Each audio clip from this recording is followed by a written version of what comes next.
Morning everyone, and today's question is what affects your heart rate? What affects my heart rate? Well, your heart rate is very important. One of the first signs of an illness, as I told you in a previous video, when I had COVID at Christmas, the first thing I did notice was a change in my heart rate, and it was an extreme change. It sort of jumped from like 70 right up to 135.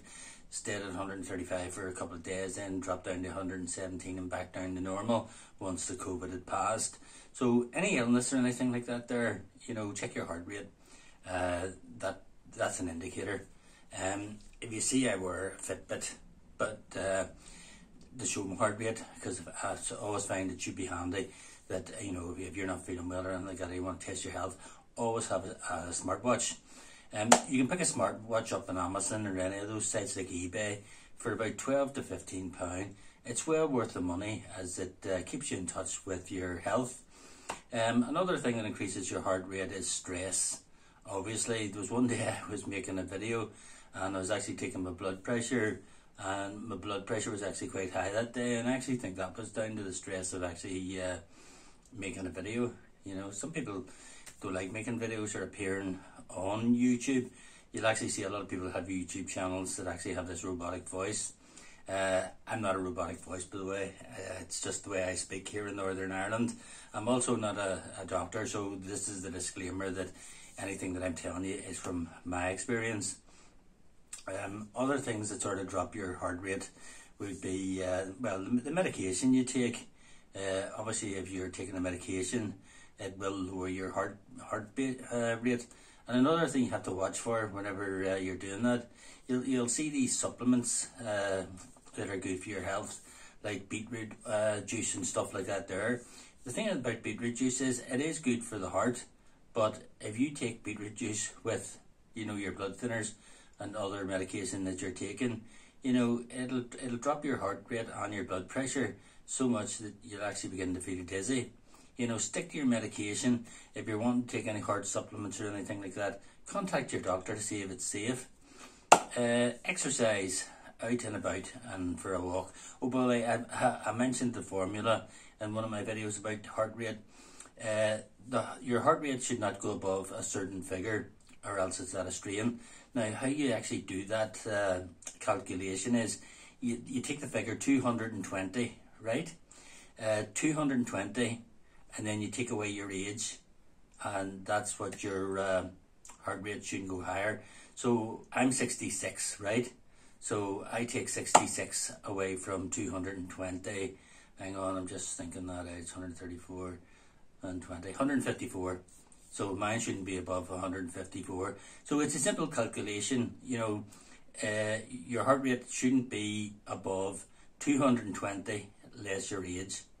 Now, another thing that increases your heart rate is obviously exercise. I'm going for a long walk.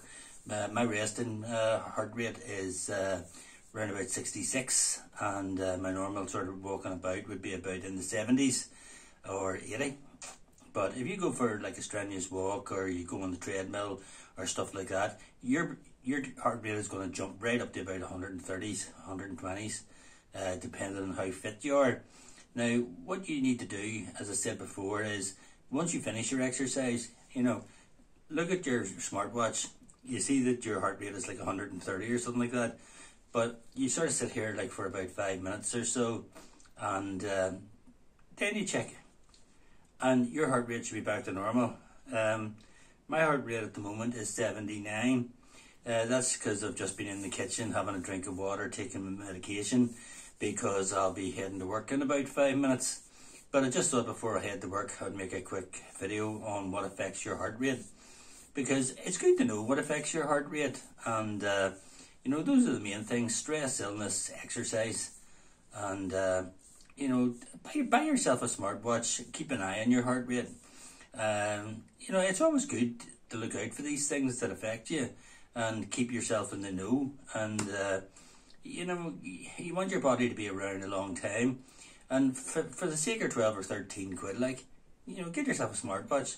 I mean, there's nobody as tight with their money as me, and I went and spent about £100 in that, you know.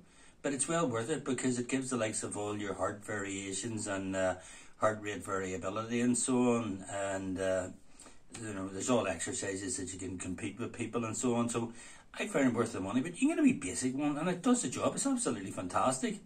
You know, you see the price they used to sell them watches whenever they first come out. I'll not even tell you because it would blow your mind away. But they have just plummeted, whereas a lot of other things have just gone sky high. You know, the thought of even spending a lot of money on a really good watch sort of put my heart rate up. And anyway, those are the three things, the three main things. And one of the important things, as I say, if you're exercising and your heart rate is high, like 120, 130, once you sit down, when you come back from your exercise, your heart rate should drop down till its normal rate, because then that will show that your heart is functioning properly. That is a good indicator. It's one that you should actually take a look at. Only takes a couple of minutes of your day, so you know, why not look after yourself? But anyway, folks, I just thought I'd make a short video this morning, and I'm going to head off to work now. Enjoy your day. If you're on the Facebook group, you know, leave a wee comment. Let's have a wee conversation. Thanks to anyone on a Facebook group that's letting me post my videos. Really appreciate it. If you have a YouTube account, please subscribe to me. Sort of trying to build up a wee channel here to sort of, you know, talk to each other about, you know, heart disease. It would be nice if you left a comment in the channel, and then, you know, people could leave other comments. You could build up a wee conversation, and, you know, you learn more from people and their comments than you do from sort of talking to your doctor. That's what I found anyway, you know, talking to people that actually have genuine experience of heart disease and heart attacks and heart problems, because those are the sort of people that could maybe one day save your life. But anyway, I'm off to work, folks. Thank you very much for watching, and take care.